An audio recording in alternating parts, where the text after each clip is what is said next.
Hi viewers, welcome back to my channel Sridevi embroidery. అందరూ బాగుండాలి, అందులో మనం ఉండాలి. కొంచెం కోల్డ్ ఉందండి, అందుకని వాయిస్ ఇలా డిఫరెంట్గా వస్తుంది, కొంచెం అడ్జస్ట్ చేసుకోండి. ఇప్పుడు మనం నెట్ మీద వర్క్ అనేది ఎలా వేయాలి ఉషా 50లో చూద్దాము. ఫ్రేమ్ పెట్టుకొని డబల్ లేయర్ న్యూస్ పేపర్ వేసుకుందాము. నెక్స్ట్ వచ్చేసి డబల్ లేయర్ నెట్ అనేది యూజ్ చేద్దాము. అయితే నెట్ అనేది కొంచెం క్వాలిటీది యూజ్ చేస్తే మనం డబల్ లేయర్ వేసుకుంటే సరిపోతుంది. నెట్ కొంచెం డెలికేట్గా ఉందనుకోండి, ఎక్కువ లేయర్స్ యూజ్ చేయాల్సి ఉంటుంది. అందుకనే మనం కొంచెం క్వాలిటీ నెట్ని మామూలుగా షాప్లో క్లాత్ తీసుకునే షాప్లో ఆఫర్ తీసుకుంటాం కదా, అక్కడ మనకి నెట్ ఫ్యాబ్రిక్ అనేది దొరుకుతుంది. తీసుకొని 2 మీటర్స్ వరకు పడుతుందండి. ఎందుకంటే మనం ఫ్రేమ్ మొత్తం యూజ్ చేయాల్సి ఉంటుంది. హ్యాండ్స్కి వేయాలన్నా, మళ్ళీ మనకి నెక్కి వేసుకోవాలన్నా 2 మీటర్స్ వరకు పడుతుంది. అయితే ఇలా 2 లేయర్స్ వేసిన తర్వాత మనం మార్కింగ్ అనేది చేసుకుంటాం కదా ఆఫర్ పీస్ మీద, దాన్ని మనం ఫ్రేమ్కి ఎప్పుడు ఎలా అయితే ఫిట్ చేసుకుంటామో అలానే ఫిట్ చేసుకోవాలి. లెఫ్ట్ అండ్ రైట్ వేసే విధంగా మనం మామూలుగా వేస్తాం కదండి, అలానే ఇప్పుడు కూడా అలానే వేసి కరెక్ట్గా ఉందా లేదా మార్కింగ్కి అనేది ఫ్రేమ్ చూసుకొని కరెక్ట్గా సర్ట్ చేసుకోవాలి. నీట్గా సర్దిన తర్వాత మనం కింద ఉన్న నెట్ని ఏమి కదల్చకుండా అలా నీట్గా ఫ్రేమ్ అనేది ఫిట్ చేసుకోవాలి.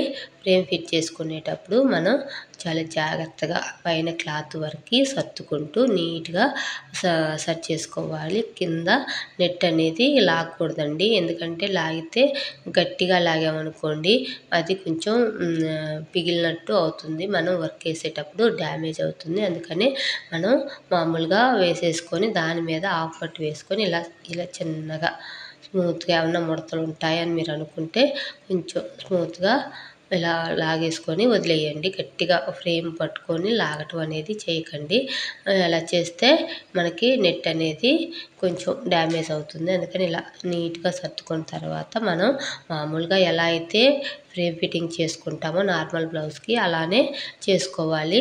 అలా చేసుకొని నీట్గా సర్దుకున్న తర్వాత ఇప్పుడు చూడండి, మనకి రైట్ సైడ్ ఎక్కువ ఉండాలన్నమాట. మనం ఫ్రేమ్కి వేసుకునేటప్పుడు ఎప్పుడైనా లెఫ్ట్ సైడ్ కరెక్ట్గా ఫ్రేమ్కి సరిపోని వేసుకొని లెఫ్ట్ సైడ్ కొంచెం అలా మనం ఫ్రేమ్కే వేసుకొని తర్వాత రైట్ సైడ్ ఎక్కువ ఉండేటట్టు చూసుకున్నాం అనుకోండి, మనకి నెక్స్ట్ రైట్ సైడ్ వేసుకుంటాం కదా, అప్పుడు జాయింట్ అనేది పడకుండా ఉంటుంది. ఇప్పుడు చూడండి, మనం సిజర్తో మనం నెట్ వేసిన తర్వాత వర్క్ సిజర్తో కట్ చేసుకోవాలి. ఒక క్లిప్ అనేది మిస్ అయిందండి ఫస్ట్ నేను లెఫ్ట్ వేసినప్పుడు కట్ చేసిన క్లిప్పు. అయితే నేను హ్యాండ్స్లో చూపిస్తాను ఫస్ట్ ఎలా కట్ చేయాలి అనేది. కొంచెం వీడియోని స్కిప్ చేయకుండా నీట్గా చూస్తూ ఉండండి, ఎక్కడ స్కిప్ చేసినా మీకు అర్థం కాదు. అందుకనే ఇప్పుడు చూడండి, లెఫ్ట్ వేసాను, రైట్ సైడ్ అనేది ఇలా నీట్గా కట్ చేసుకున్నాను. ఆ క్లిప్ అనేది మీకు ఎక్కడ అంటే మనం హ్యాండ్స్ వేసేటప్పుడు చూడండి, మీకు అర్థమవుతుంది. ఫస్ట్ ఫ్రేమ్ నుంచి తీసి ఎలా కట్ చేసుకున్నాము, ఫస్ట్ టైం కట్ చేసే వాళ్ళకి ఎంత జాగ్రత్తగా కట్ చేయాలనేది నేను మీకు చూపిస్తాను. అయితే మనం మిషన్ మీద సెట్ చేసినప్పుడు 2 లేయర్స్ అనేది వేస్తుంది. 2 లేయర్స్ వేసిన తర్వాత మనం ఫ్రేమ్ తీసుకొని ఇలా పెట్టేసుకొని మనకి హ్యాండ్ ఎలా అయితే మంచిగా యూజ్ అవుతుంది, హ్యాండ్ బాగా తిరుగుతుంది అనుకున్నప్పుడు ఆ ప్లేస్లో పెట్టేసుకొని నీట్గా కట్ చేసుకోవాలి. అయితే మనకి ఏంటంటే సిజర్ ఇచ్చినప్పుడు మనకి నార్మల్గా ఇట్లా మామూలుగా కటింగ్ చేసుకునేటప్పుడు కాకుండా కొంచెం ఇటు తిప్పేసుకొని సిజర్ని, అంటే మన రైట్ సైడ్ కాకోకుండా మంచిగా లెఫ్ట్ సైడ్కి ఇలా తిప్పేసుకొని కట్ చేసుకుంటే నెట్కి అనేది సిజర్ తగలకుండా నీట్గా వస్తుందండి. మనం యూజ్ చేసే ఉషా 50కి వచ్చిన సిజర్నే యూజ్ చేసుకోవచ్చు, వేరే సిజర్ అనేది అవసరం లేదు. ఇలా నీట్గా కట్ చేసుకోవాలి. ఎప్పుడైనా సరే మనం క్లాత్ని లాగి పట్టుకున్నట్టు గట్టిగా పట్టుకుంటేనండి మనకి ఈజీగా క్లాత్ అనేది కట్ అవుతుంది. మనకి డబల్ లేయర్స్ వేసిద్ది కాబట్టి ఆ లేయరు మనకి గట్టిగా ఉంటుంది. మనం క్లాత్ని గట్టిగా పట్టుకుంటే లేయర్ వరకు అంతవరకు కట్ అయ్యి వస్తుంది ఈజీగా. అయితే ఇక్కడ కొంచెం జాగ్రత్తగా నీట్గా కట్ అనేది చేసుకొని చూడండి ఎంత నీట్గా వస్తుందో. ఇలా నేను లెఫ్ట్ వేసిన తర్వాత రైట్ అనేది వేసి కట్ చేశాను. అయితే ఇప్పుడు చూడండి, నేను ఫస్ట్ ఎలా కట్ చేశానో చెప్తాను. నీడిల్ అనేది తీసుకోండి. ఎక్కువ షార్ప్గా ఉండకూడదు. నీడిల్ అనేది కొంచెం మనకి మామూలుగా పెద్ద నీడిల్ ఉంటుంది కదా, దాన్ని తీసుకొని చిన్న హోల్ అనేది కొంచెం జాగ్రత్తగా చిన్న హోల్ అనేది పెట్టుకోండి. చిన్న హోల్ పెట్టిన తర్వాత అదిగోండి, మనం సిజర్ చూడండి రివర్స్లో పట్టుకున్నాము. ఇలా మామూలుగా కట్ చేసే వైపు కాకుండా తిప్పేసి పట్టుకొని చిన్న హోల్ పెట్టుకున్నాం కదా, దాంట్లోకి సిజర్ మొన అనేది వెళ్ళాలి. వెళ్ళిన తర్వాత చిన్నగా కొంచెం కొంచెంగా నీట్గా కట్ చేసుకోవాలి. కొంచెం కట్ అయితే చాలండి, మనకి నెట్ కట్ కాకుండా పైన క్లాత్ అనేది మనకి కొంచెం కట్ అయితే ఈజీగా మనం కట్ చేసుకోవచ్చు. చూడండి, ఇక్కడ నేను కట్ చేశాను. నా చెయ్యి అనేది వాల్ కలవలేదట్టు, కరెక్ట్గా రావట్లేదు. అందుకని మళ్ళీ ఇటువైపు కట్ చేసుకున్నాను. మీరు కూడా అంతే అండి, మీ చెయ్యి ఎటువైపు ఈజీగా మూవ్ అవుతుందో అటువైపు కట్ చేసుకోండి. చూడండి, బార్డర్ వైపు ముందు కట్ చేసుకోవాలి. క్లాత్ని గట్టిగా పట్టుకొని లాగినట్టు గట్టిగా ఉంటే అప్పుడు మనకి తేలిగ్గా మొత్తం కట్ అవుతుంది. అయితే సిజర్ ఎక్కడ అయినా సరే కిందకు వంచకుండా పైన అలా క్లాత్ వరకే కట్ అయ్యేటట్టు చూసుకోండి. నెట్కు హోల్ పడిందంటే మనం ఏం చేయలేము. క్లాత్కు పడిందంటే మనం వేసేటప్పుడు ఏదైనా చేయగలం, కానీ నెట్కు పడిందంటే మనం ఏమీ చేయలేమండి.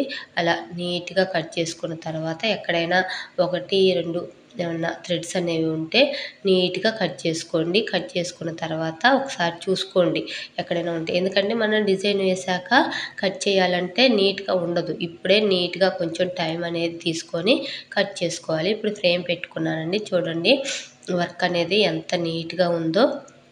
ఇలా వర్క్ అనేది వేస్తుంటుంది. వేసినప్పుడు ఏం చేయాలంటే మనం మిషన్లో ఏ సెట్టింగ్స్ అనేవి మార్చుకోవాలో ఇప్పుడు చెప్తాను చూడండి. మనం మిషన్లో 400 పెట్టుకుంటే సరిపోద్దండి. ఎక్కువ స్పీడ్ మీద నెట్ మీద వర్క్ అనేది వేయకూడదు, ఎందుకంటే హోల్ అనేది పడుతుంది. మనం వర్క్ పూర్తయ్యే వరకు నెట్ బ్లౌజ్ వేయదలుచుకుంటే వర్క్ పూర్తయ్యే వరకు మనం జాగ్రత్తగా మిషన్ దగ్గరే ఉండాలి. మిషన్ దగ్గర ఉండి జాగ్రత్తగా వేసుకోవాలి. ఎందుకంటే ఇంత కష్టపడేస్తున్నాం, ఎక్కడైనా బై మిస్టేక్ కొంచెం కనుక హోల్ పడిందనుకోండి, మీరు వేసిన వర్క్ అంతా వేస్ట్ అయిపోతుంది. అందుకని చాలా జాగ్రత్తగా నీట్గా వేసుకోవాలి. ఇంత నీట్ వర్క్ రావాలంటే కొంచెం కష్టమే ఉంటుందండి. అందుకని మనం కొంచెం కష్టపడితే ఉషా 550లో ఏ వర్క్ అయినా నీట్గా వేసుకోవచ్చు. వీడియో నచ్చితే లైక్ చేయండి, షేర్ చేయండి, కామెంట్ చేయండి. నా ఛానల్ని సబ్స్క్రైబ్ చేయండి. ఇంకా ఏమైనా డౌట్లు ఉంటే కింద కామెంట్ అనేది చేయండి. నేను కామెంట్కి రిప్లై ఇవ్వడానికి ట్రై చేస్తాను. వర్క్ అనేది బ్యాక్ నెక్ ఎలా వచ్చింది, ఫ్రంట్ ఎలా వచ్చింది, హ్యాండ్స్ అనేది ఎలా వచ్చిందో, నేను స్టిచ్చింగ్ చేసిన బ్లౌజు ఎలా ఉందో కూడా మీకు చూపించడానికి ట్రై చేస్తానండి. ఎలా వచ్చింది, కుదిరితే స్టిచ్చింగ్ కూడా ఎలా చేశారనేది చెప్తాను. వీడియో నచ్చితే లైక్ చేయండి, షేర్ చేయండి, నా ఛానల్ని సబ్స్క్రైబ్ చేయండి.